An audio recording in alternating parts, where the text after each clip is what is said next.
Bukti terbaru menunjukkan bahwa gencatan senjata di Gaza dinilai hanya menjadi kedok, karena insinyur militer Israel disebut mengganti serangan udara dengan pembongkaran terencana di berbagai wilayah. Kondisi itu terjadi ketika sekitar 80% sumber air di Gaza dilaporkan terkontaminasi dan memicu krisis kesehatan yang semakin memburuk. Memasuki bulan kedua, perjanjian gencatan senjata dinilai gagal menghentikan kerusakan sistematis yang terjadi di jalur Gaza. Sementara pasukan Israel disebut mengalihkan taktik dari pemboman udara ke pembongkaran yang direkayasa. Situasi tersebut memperparah krisis kemanusiaan akibat runtuhnya layanan kesehatan dan infrastruktur penting di wilayah itu. Investigasi lembaga verifikasi berita Al Jazeera CNET berdasarkan citra satelit periode 10 hingga 30 Oktober 2025 menunjukkan bahwa militer Israel tidak menghentikan aksi destruktif, melainkan mengubah pola operasinya setelah gencatan senjata diperlakukan.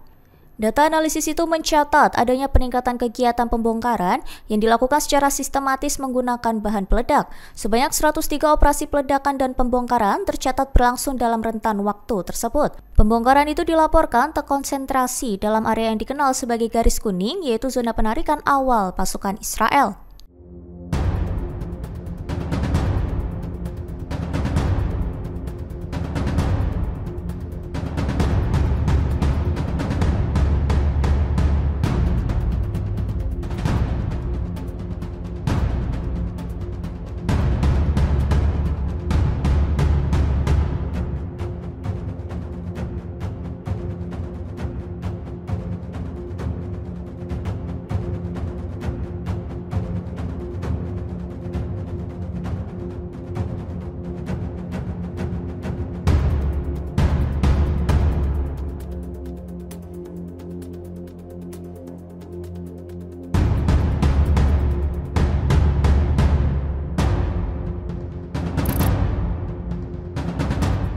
Download Tribun X sekarang, menghadirkan lokal menjadi Indonesia.